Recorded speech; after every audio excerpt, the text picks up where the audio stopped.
Morning to dear viewers, I am Shivani Saxena. Hope you are very well. So morning के 7 o'clock हो चुके हैं और हमारे करंट अफेयर को बात करने का टाइम भी आ चुका है।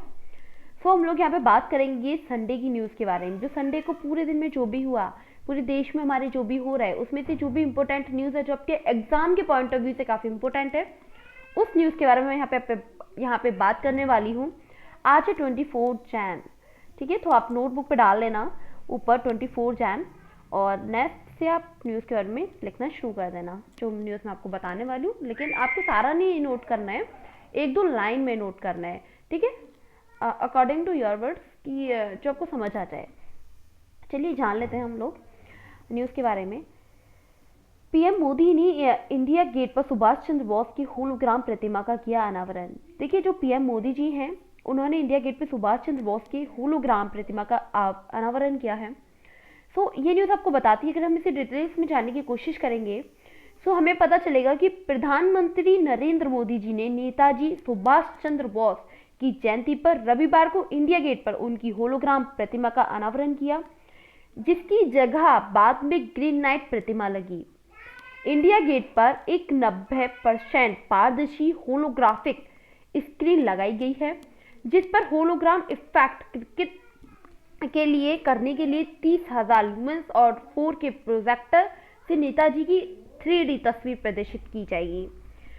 सो देखिए, आप यहाँ पे देख पा रहे हैं कि जो हमारे पीएम नरेंद्र मोदी जी हैं, उन्होंने इंडिया गेट पे होलोग्राम प्रतिमा का अनावरण किया, जिसकी जगह पे बाद में क्या लगा है, ग्रीन नाइट प्रतिमा लगी है, जिसके बारे में देखिए मैं न्यूज़ आपको पढ़ा रही हूँ।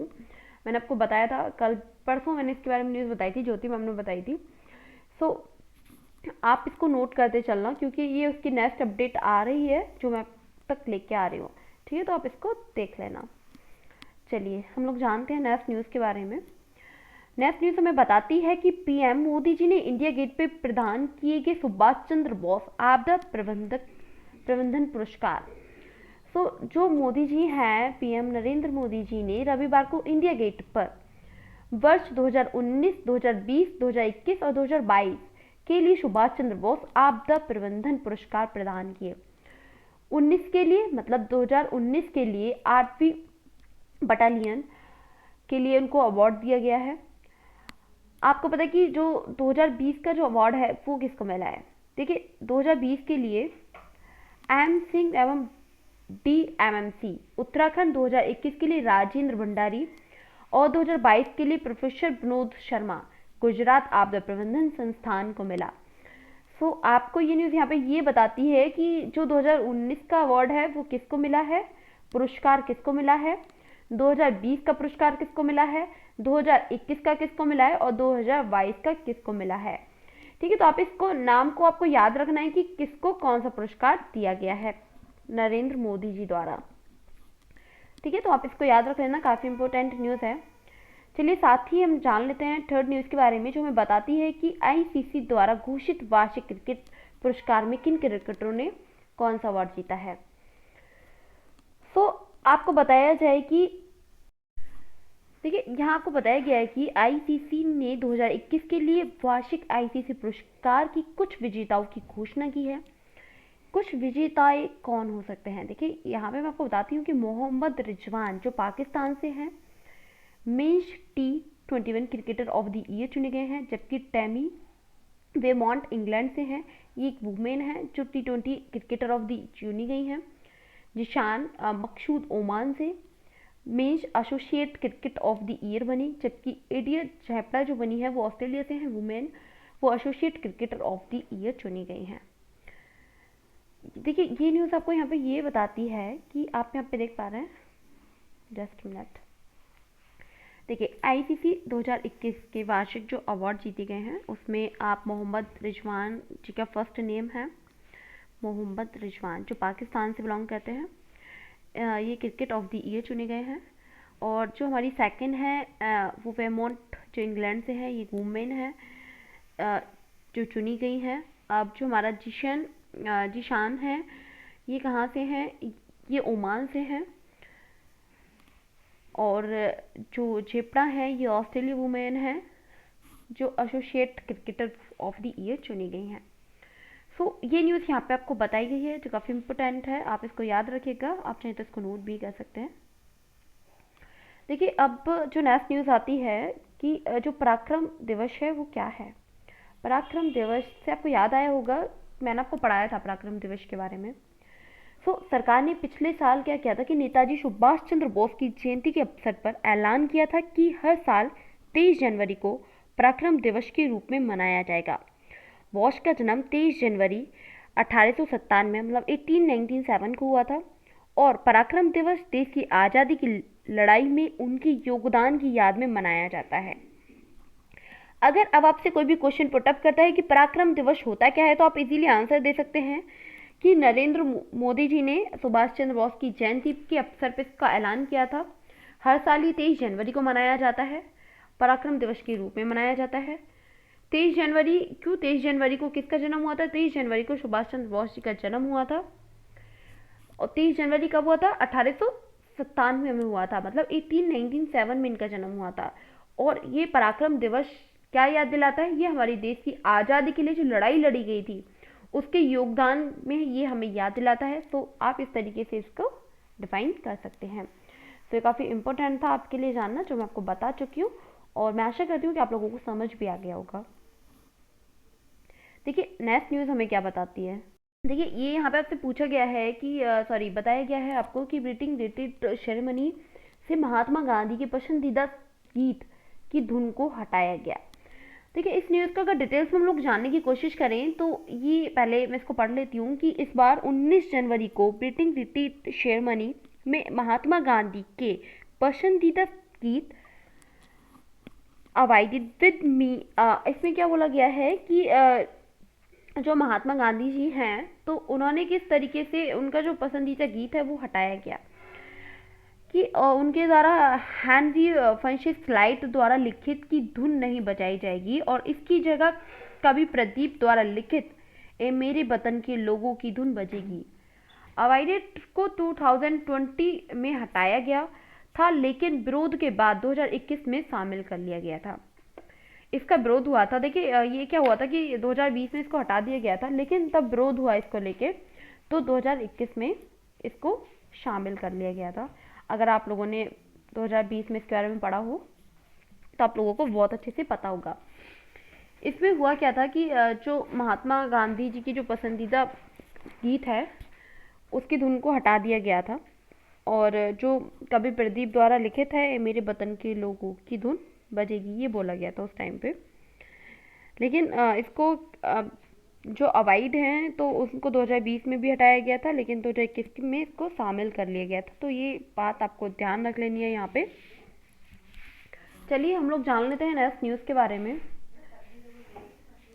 गणतंत्र दिवस परेड में 17 सैन्य बैंड और आपका बैंड हो गए 25 झांकियाँ, 16 मार्चिंग दल होंगे शामिल। सेना, देखिए यहाँ पे आपको बताया गया है कि भारतीय सेना के लिए एक बड़ा बयान में कहा गया है कि इस साल गणतंत्र दिवस परेड में विभिन्न राज्य विभागों बलों के लिए 17 सैन्य बैंड होंगे, 25 झांकियां और 16 मार्चिंग दल होंगे।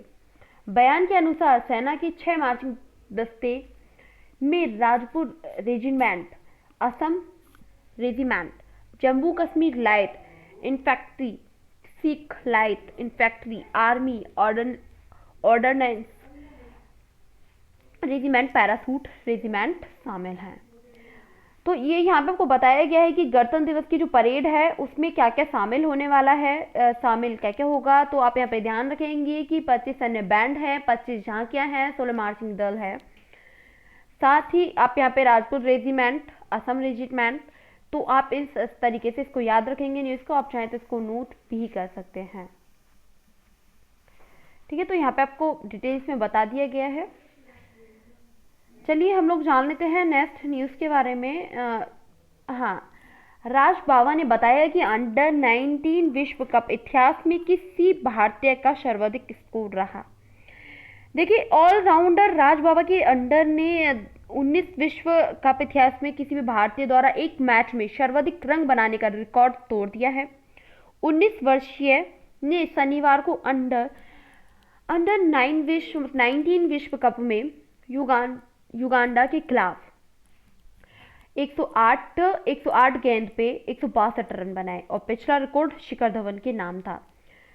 देखिए यहाँ पे आपको बताया गया है कि पिछला रिकॉर्ड जो था वो शिखर धवन के नाम था, लेकिन अब क्या हुआ है कि युगांडा के खिलाफ उन्होंने 108 गेंद पे उन्होंने 162 रन बनाए हैं। ठीक है, तो आप इसको यहाँ पे जिन्होंने क्या किया था कि जिन्होंने 2004 के अंदर में 19 विश्व कप में स्कॉटलैंड के खिलाफ 155 और 138 रनों की पारी खोली थी, है ना। पारी उन्होंने खेली थी उस टाइम पे, तो कितना था कि 155 पे 138 रन थे। अब कितने 162, तो पहला रिकॉर्ड उनका हो गया था कि पिछला जो रिकॉर्ड था वो किसका था, शिखर धवन का। तो इस तरीके से आप इसको याद रख सकते हैं कि राजू बाबा ने बनाया अंडर 19 विश्व कप का इतिहास सर्वाधिक स्कोर प्राप्त करके। सबसे अधिक स्कोर प्राप्त किया है, 162 रन इन्होंने बनाए हैं। चलिए जान लेते हैं नेक्स्ट न्यूज़ के बारे में। देखिए इंपॉर्टेंट क्वेश्चन के बारे में हम लोग बात करेंगे यहाँ पे। जो 5 इंपॉर्टेंट क्वेश्चन जो मैं आप लोगों के लिए डेली लेके आती हूँ। 2021 में फर्स्ट जो हमारा क्वेश्चन है उसमें पूछा गया है कि 2021 में भारत और चीन के बीच द्विपक्षीय व्यापार पिछले वर्ष 2020 की तुलना में क्या हुआ था, बढ़ा था या फिर घटा था। तो इसका आंसर होगा कि बढ़ा था। 2021 में भारत और चीन के बीच द्विपक्षीय व्यापार पिछले वर्ष 2020 की तुलना में बढ़ा था। अगर हम इसको डिटेल्स में जानें तो हम यहाँ पे जानेंगे कि 2021 में भारत और चीन के बीच द्विपक्षीय व्यापार 125.66 बिलियन डॉलर था, जो 2020 से 43.3% दैट्स मीन 43.3% की वृद्धि पर था, जब द्विपक्षीय व्यापार 87.6 बिलियन डॉलर था। 2021 में भारत को चीन का निर्यात कितना था, 26.2% की वृद्धि के साथ था और 97.52 बिलियन डॉलर था। जबकि चीन और भारत से क्या था, 28.14 बिलियन डॉलर के सामान का आयात किया, जो कि 34.2% था। दोनों देशों के बीच व्यापार घटा और 69 अरब डॉलर पर चीन का पक्ष में था। देखिए आपको इसमें थोड़ा समझने में प्रॉब्लम आई होगी क्योंकि एक साथ इतना हो गया ना। चलिए मैं आपको समझाती हूँ इसके बारे में। देखिए हुआ क्या था कि 2021 में भारत और चीन के बीच जब द्विपक्षीय व्यापार था तो वो कितना था, आप यहाँ पे इतना याद रख सकते हैं कि कितना था, 125.66 बिलियन डॉलर था। कब था, 2021 में था। अगर हम लोग 2022 की बात करें, जो 2020 से क्या हुआ था कि 43.3% की वृद्धि पे था। मतलब कि जैसे कि हमारा 2020 में क्या रहा था, थोड़ा घटा था, और 2020 में वो कितनी वृद्धि हुई इसकी, 43.3% वो बढ़ गया। दैट्स मीन कि वो 125.56 उस पे बिलियन पे पहुंच चुका था। इस तरीके से आप इसको यहाँ समझें, ठीक है। जबकि द्विपक्षीय व्यापार क्या था कि द्विपक्षीय व्यापार आपका 87.6 बिलियन डॉलर था और 2021 में भारत को चीन का निर्यात कितना रहा था, जो 2021 में भारत को जो चीन का निर्यात था वो 46.2% उसकी वृद्धि के साथ रहा था, 97.5% बिलियन डॉलर था। जबकि चीन ने भारत से,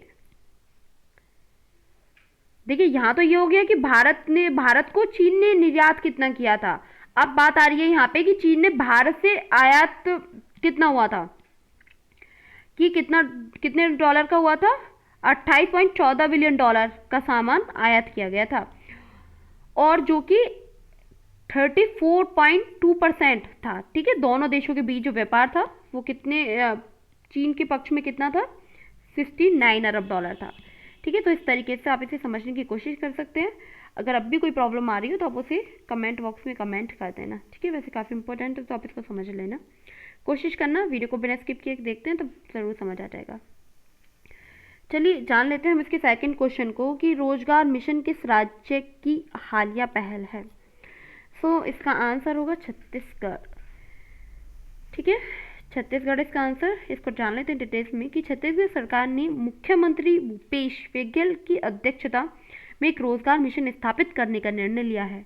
छत्तीसगढ़ रोजगार मिशन के मुख्य सचिव और प्रमुख सचिव क्रमशः उपाध्यक्ष सीईओ होंगे और इसका लक्ष्य आईआईटी और आईआईएम जैसी प्रमुख संस्थानों की विशेषज्ञता का लाभ उठाकर अगले 5 वर्षों में राज्य में लगभग 15 लाख रोजगार का अवसर प्रदान करना है। सो काफ़ी अच्छी न्यूज़ है।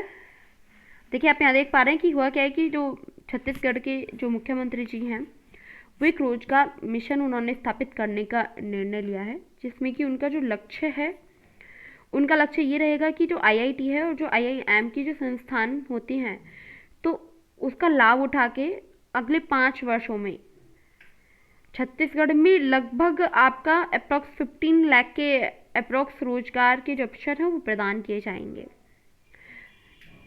15 लाख लोगों को रोजगार दिया जाएगा। ठीक है, उसके लाभ मतलब आईआईटी और आईआईएम के संस्थानों से विशेषज्ञ का लाभ उठा के इतने रोजगार हो सकते हैं।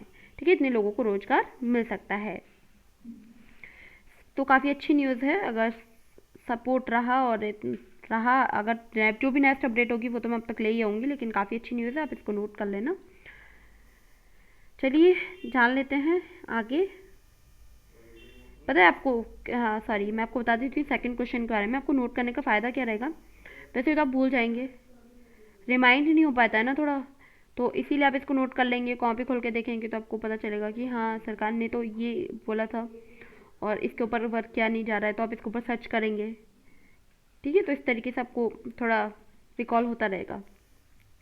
चलिए जान लेते हैं थर्ड जो हमारा क्वेश्चन है, पंडित बिरजू महाराज जिनका हाल ही में निधन हुआ था 83 आयु में, तो मैंने इनको बताया था इनके बारे में आपको। तो ये एक नृत्य से जुड़े थे। कौन सा नृत्य था, काफ़ी तरीके के नृत्य होते हैं ना, डांस काफ़ी तरीके के होते हैं, तो किससे जुड़े थे, ये कथक से जुड़े थे। किससे जुड़े थे, कथक से जुड़े थे। आपको याद रखना है यहाँ पे कि जो बिरजू पंडित महाराज थे वो किस नृत्य से जुड़े थे, कथक से जुड़े थे। ठीक है, बार बार रिपीट करना है, किससे जुड़े थे, कथक से जुड़े थे। इनका जो निधन हुआ था आपको बहुत अच्छे से पता होगा कितने वर्ष की आयु में हुआ था। मैंने आपको बताया था ना कि 83 वर्ष की आयु में हुआ था। देखिए जो हमारे नृतक थे पंडित बिरजू महाराज, हाल ही में उनका निधन हुआ था। कितने वर्ष की आयु में हुआ था, 83 वर्ष की आयु में इनका निधन हो गया था। उन्हें उनके शिष्यों के द्वारा पंडित जी महाराज जी के नाम से भी जाना जाता था। इन्हें भारत के सबसे प्रसिद्ध कलाकारों में से एक माना जाता था। उन्हें 1964 में संगीत नाटक अकादमी पुरस्कार मिला था और 1986 में पद्म भूषण सम्मानित किया गया था और उन्हें सर्वश्रेष्ठ कोरियोग्राफी के लिए राष्ट्रीय फिल्म पुरस्कार भी सम्मानित किया गया था। देखिए ये तो आपको पता होना ही चाहिए कि जो बिरजू महाराज थे, पंडित बिरजू महाराज जी, तो वो किस नृत्य से थे, बिलोंग करते थे, तो किससे करते थे, कथक से करते थे। ठीक है, साथ ही आपको ये भी पता होना चाहिए, ये तो आपको पता होगा मोस्टली, कि उनकी जो डेथ हुई थी वो कितने वर्ष में हुई थी, 83 वर्ष की आयु में उनकी डेथ हो गई थी, 83 वर्ष की आयु में।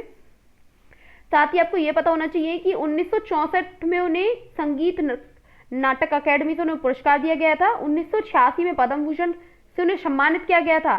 साथ ही उन्हें सर्वश्रेष्ठ कोरियोग्राफी के लिए भी राष्ट्रीय पुरस्कार से सम्मानित किया गया था।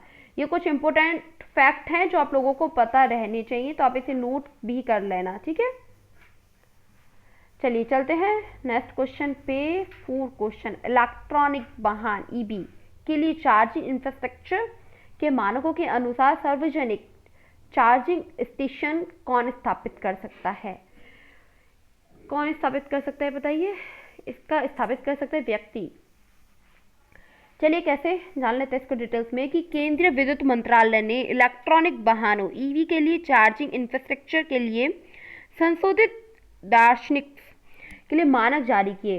इन दिशा निर्देशों के अनुसार कोई भी व्यक्ति संस्था बिना लाइसेंस की आवश्यकता के सार्वजनिक चार्जिंग स्टेशन स्थापित करने के लिए स्वतंत्र है।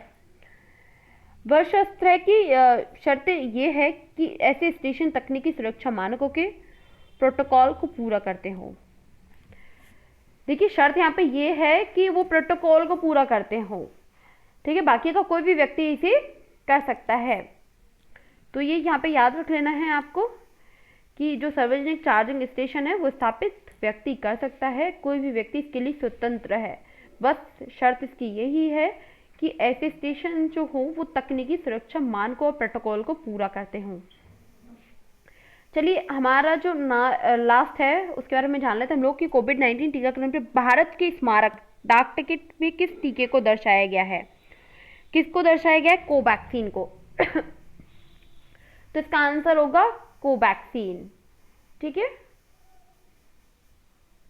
कोवैक्सीन इसका आंसर होगा। चलिए इसको डिटेल्स में लोग जान लेते हैं कि भारत ने राष्ट्रीय टीकाकरण कार्यक्रम को पहली वर्षगांठ को चिन्हित करने के लिए कोविड-19 टीकाकरण पे एक स्मारक डाक टिकट जारी किया था। आपको याद होगा इस डाक टिकट के बारे में मैं आपको पहले भी बता चुकी हूँ। इस स्टैंप में हुआ क्या था कि एक स्वास्थ्य कार्यकर्ता को एक वरिष्ठ नागरिक को कोवैक्सीन का टीका लगाते हुए दिखाया गया है। 1 वर्ष की अवधि के भीतर भारत में 156 करोड़ से अधिक खुराकें दी गई हैं। कोवैक्सीन को भारतीय चिकित्सा अनुसंधान परिषद ICMR के संयोग से हैदराबाद स्थित भारत बायोटेक द्वारा विकसित किया गया है। सो आप ये यहाँ पे न्यूज़ देख पा रहे हैं कि किस तरीके से इसको कोवैक्सीन का जो डाक टिकट था, तो आप यहाँ पे इस तरीके से इसको नोट कर सकते हैं। काफ़ी इंपॉर्टेंट न्यूज़ है, जो भी स्मारक उस टाइम पे को टिकट जारी किया गया था। तो जैसे कि आप यहाँ पे क्वेश्चन पूछे गया है कि स्मारक डाक टिकट किस टीकों को दर्शाता है, तो किसको दर्शाता है? वो कोवैक्सीन को दर्शाता है। क्यों दर्शाता है मैंने आपको बताया था यहाँ पे, तो आप इस तरीके से इसको नोट कर सकते हैं। ठीक है, काफ़ी इंपॉर्टेंट भी है, नोट कर लेना आपको। And thank you so much video देखने के लिए बिना स्किप किए। होप आपको इससे काफ़ी अच्छी नॉलेज मिली होगी और आपको याद भी रहेंगे क्वेश्चन जो मैंने आपको बताए। कोई भी डाउट है तो आप उसे कमेंट बॉक्स में क्लियर कर सकते हैं। Thank you so much, bye bye, take care.